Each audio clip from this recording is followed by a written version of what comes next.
So the other day I made a video of replacing the starter switch on this little DNR trimmer mower, and there wasn't much more I could do with it at that point because the lady who owned this needed to replace the battery. Well, she put a new battery on it, went to crank it, and it wouldn't run. And she had a huge gas leak. She asked me if I could fix it.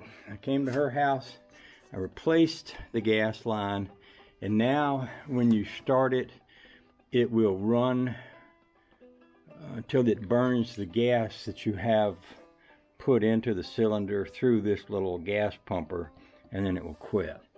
What that tells me is because this has had ethanol gas in it, it's probably clogged up the carburetor, which is pretty common. So the fix for that is to clean the carburetor, which I'm going to be doing today. The first part of cleaning the carburetor is removing this covering, which is an air cleaner, and I'll also need to remove let me think. I may need to remove this to get the air cleaner off also. That's an 8mm wrench, a screw here, a screw there, 2 screws inside on the carburetor. Takes this off, and then we'll be in a place where we can remove the carburetor.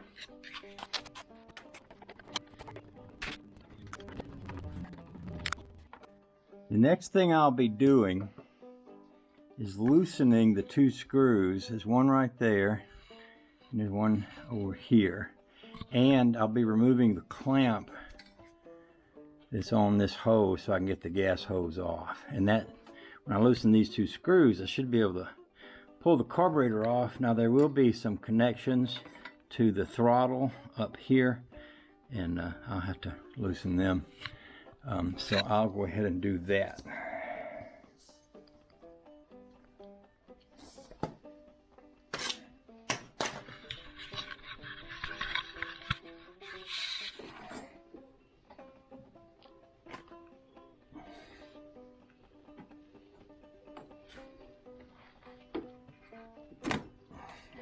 There's the gas line. I bet those 2 in there are going to be 10mm.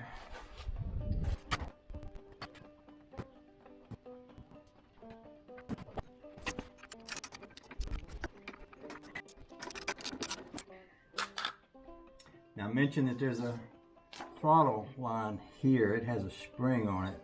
And I think I can take this off without disturbing the spring, so that when I go to put it back on, I can put it back on just like that. Now that's the carburetor. Pretty dirty on the outside. It's probably dirty on the inside. You'll also notice it has a torn gasket right here, which could be the problem because that would allow this carburetor to suck air, which would mean if it's sucking air, it's not going to be sucking fuel the way it should. What I'm going to do is put this thing in a little bowl. In fact, I've got a little butter dish kind of thing here. I'm going to get me some carburetor cleaner and set me up a little spot to work at. Suppose I could do it right here on the floor. I'm not crazy about working in the floor, but I can get by with it. The next thing I'm going to do is take this bolt off the bottom of this. This is a bowl. It catches gas, and gas sucks up out of this bowl into the carburetor. Generally, if an old carburetor like this is going to be messed up, it's going to be in here because gas sits in here, and because it sits in here, this is where it goes bad at. Notice, unless you run a lawnmower engine or any kind of engine until it quits running, you still have gas in the bowl. Some people will drain the gas tank but not run it dry.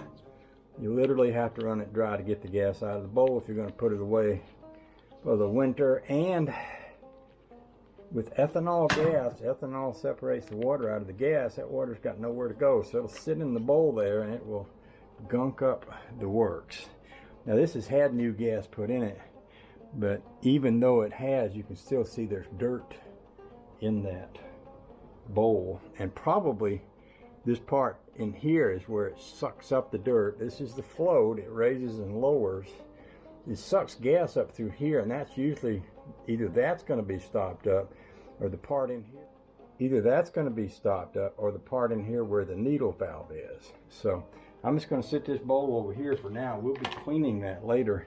There's a little pin right here, which I'm going to slide out, and that's going to let the float come down. But when the float comes down, the needle valve is going to come out. That's the needle valve right there. So the points that I'm going to want to clean the most is up in here and up in here. And you'll notice that my can of carburetor cleaner has this little tube, and the purpose of that little tube is for me to be able to get this up into there and blow fuel literally into those holes. Now you notice on this one, when I blow the fuel into this hole, it comes out here. That tells me that that line is open. It should be that when I blow into this hole, that we have gas coming out inside of here. So I'm going to hold it like this, and that is happening.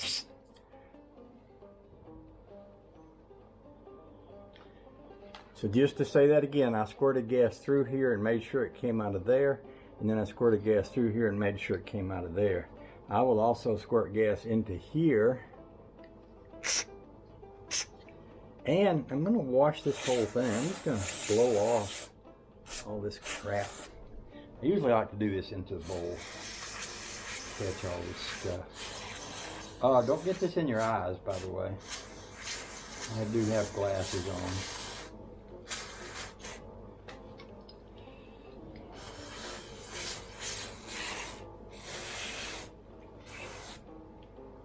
Any place you see a hole where you can stick that thing, blow into it. Any place you see a passageway, clean it out. The bowl itself, empty it out, clean it out. Clean out the outside of the bowl. Now I'll just show you what's in the bowl. See all that dirt? That dirt came off of or out of this carburetor.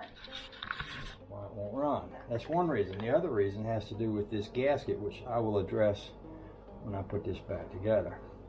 And I am going to put it back together pretty much right away. So first thing I'm going to do is take the needle valve, which I've cleaned off, and I'm going to take the float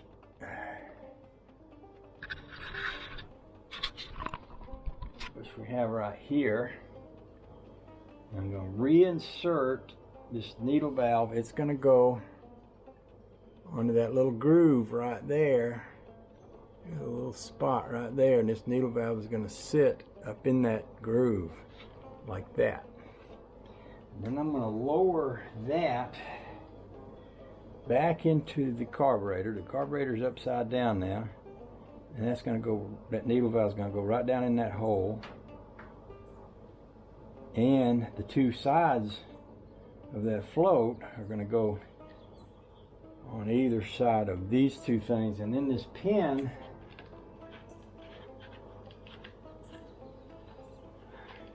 I'm pretty sure they don't recommend getting this carburetor cleaner on your hands like I just did. So then I'm going to put this pin right through these two holes on either side and right through that float.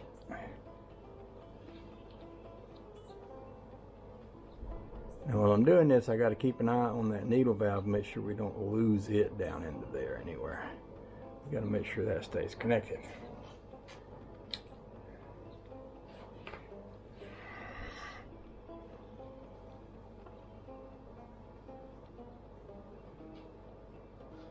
Sometimes it's a little hard to get everything to line up just like you want it to, where you want it to, and when you want it to. There. Now, you notice that this is kind of up in the air a little bit. That's because it's upside down. And you'll notice that this moves up and down. Well, that's the whole point. It's why I call it a float. When this fills up with gas, it pushes it up. That closes, that needle valve closes that opening. And when gas gets low, it comes back down and opens that opening. That's what a needle valve does. Now we're going to put this lower bowl back on over all of that. I did notice there's a gasket around this, and that gasket looks good. We're going to take this bolt that I took out, which also has a little gasket on it. It's one of those moments where I need more hands than I got.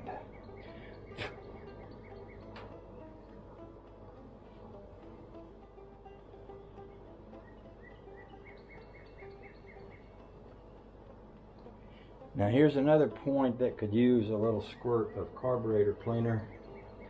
On this bolt here, you'll notice there's a hole here into the side and a hole here. So that hole should also be clean. So it should be that if I squirt carburetor cleaner into this hole, it'll squirt out in that direction, and it does. So do that. Now we'll put this back on here.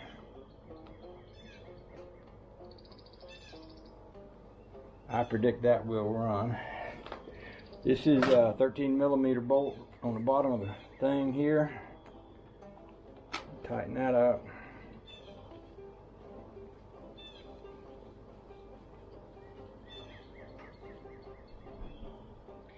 Okay, I figured out why it won't start.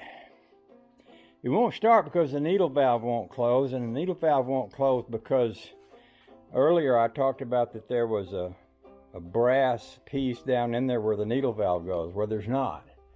There's a red rubber ring inside there. Now, you may know before I talked about, you know, it's a piece of red material came out of that fuel line when I cleaned it up. Well, that red material is a piece of that red rubber ring. If I had a red rubber ring of the exact right size and made out of the right stuff, I might could get that one out and get a new one in, but I don't. I've reached a point where I'm thinking I might have to buy a new carburetor for this thing. So that's where we're at. That explains everything. That explains why I wasn't having any success. And the reason it wouldn't stop leaking had nothing to do with the clamp on the fuel line. It was leaking past the needle valve and out through the inside of the carburetor. So I'm gonna have to go do some research, see if I can get a carburetor for this thing. So what I discovered is it doesn't make any sense to try to rebuild these carburetors on these new lawnmowers anymore because they're crap. I can get a brand new one for $15.35 and have it delivered in 4 days. They put a rubber washer under the needle valve, and of course that thing's going to deteriorate, and of course you can't replace it, or maybe you can't, but I'll never do another one of these. That's all I'm saying. Okay, so I'm back to working on this hateful thing again. I shouldn't say hateful, but you know, last time I worked on this, I didn't want to be working on it, and I spent half a day on it, only to find out it had a rubber grommet in the needle valve seat instead of a copper one that could be cleaned out and reused.